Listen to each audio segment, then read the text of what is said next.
Salut les tendres, c'est la praline. On se retrouve pour parler des pressions en sim racing. Correctement régler ces pressions, c'est la base de la base. Sans ça, impossible de performer en piste. La bonne nouvelle, c'est que mon approche est ultra simple comme d'hab et qu'elle est applicable dans la majorité des simulations. Je vous montre ça tout de suite. Allez, c'est parti!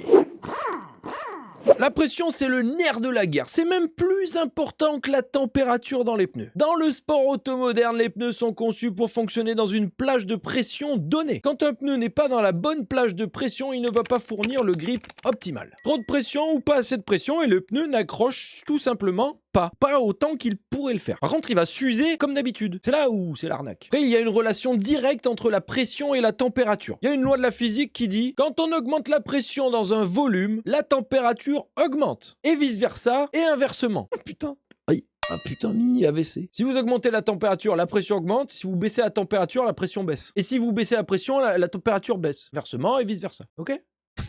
Quand on règle la pression, on la règle à froid. Et la plage de fonctionnement des pneus, c'est une plage de fonctionnement à chaud. Donc le but du jeu va être double. Uniformiser la pression de tous les pneus à chaud, qu'on ait la même pression sur chaque pneu, et amener les 4 pneus dans la bonne plage de fonctionnement. On est bien d'accord, hein, il y a certains circuits qui vont tourner plus à gauche, certains circuits qui vont tourner plus à droite, certaines voitures où on va solliciter plus les pneus avant, plus les pneus arrière, etc., etc., etc. Ce qui fait qu'à l'arrivée, si on est parti avec les mêmes pressions dans les 4 pneus et qu'on fait quelques tours, eh ben, vu qu'on les sollicite pas de la même façon, les pressions vont évoluer différemment. Le but du jeu, c'est qu'il va falloir dans un premier temps faire en sorte que tous les pneus aient la même pression. Si on sollicite plus les pneus de gauche, en général, à froid, on va mettre une pression plus faible pour que à chaud, eh ben, leur pression ne dépasse pas les autres. Et puis aussi, prenez en compte que des fois il fait chaud, des fois il fait froid, des fois il fait nuit, des fois il pleut, et ça aussi, ça a un impact comme ça sur la température et donc sur la pression. C'est toutes ces variables-là qu'il faut prendre en compte. Bref, tout ça, ça veut dire qu'en permanence, on va être en train d'ajuster les pressions. Une fois que vous l'aurez fait pour les 4 pneus, on va ajuster tout le temps pour coller à la météo, au temps de la journée, etc. Mais aussi, prenez en compte que chaque simulation va avoir son propre modèle de pneu et que ça peut varier au fil des mises à jour, par exemple. Mais la bonne nouvelle, c'est que le principe que je suis en train de vous expliquer, que je vais vous expliquer, lui, il n'évoluera jamais. Ça reste toujours le même et ce sera toujours applicable partout, tout le temps, sur toutes les simus. Alors voilà une bonne nouvelle. Alors là, je vais vous le montrer sur Assetto Corsa Competizione parce que c'est plus facile. C'est plus visuel, vous allez voir. Mais c'est valable sur iRacing, c'est valable sur Air Factor, c'est valable partout.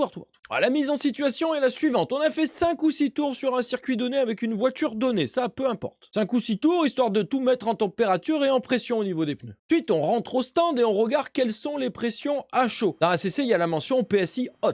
Et vous retrouvez aussi cette info sur iRacing, il n'y a pas de problème. Et si vous la trouvez pas, si vous avez accès à la télémétrie, vous pouvez le voir. La première chose à savoir, c'est la plage de fonctionnement correcte pour vos pneus. Si vous ne savez pas quelle pression à chaud il faut obtenir, vous pouvez pas régler la pression, c'est normal. Hein. Si, admettons que la plage idéale soit à 27 PSI. Ouais, je prends un chiffre rond pour qu'on comprenne bien l'exemple. À partir de là, c'est ultra simple. Il vous suffit d'ajouter ou de retirer la quantité de pression en trop ou celle qui manque à vos pneus froids pour que la pression à chaud s'adapte. C'est-à-dire que si vous rajoutez 0,3 PSI à froid, ça va ajouter 0,3 PSI à chaud. C'est linéaire, c'est hyper pratique. Et heureusement, sinon on se ferait chier. Donc par exemple, si à chaud vous lisez 26,5 PSI et que votre cible est à 27 PSI, ça veut dire qu'il vous manque 0,5 PSI. Vous rajoutez 0,5 PSI à votre pression à froid, quelle qu'elle soit, on s'en fout de la pression à froid, du chiffre de la pression à froid, on s'en fout. On y ajoute les 0,5 qui nous manquent et vous verrez qu'après un autre run, on refait un test et là, la pression, elle est à 27. Ça ne rate jamais. Ça marche vraiment bien. On fait ça sur les 4 pneus, on refait un petit run et regardez-moi ça, on constate que toutes les pressions sont pile poil dans la cible.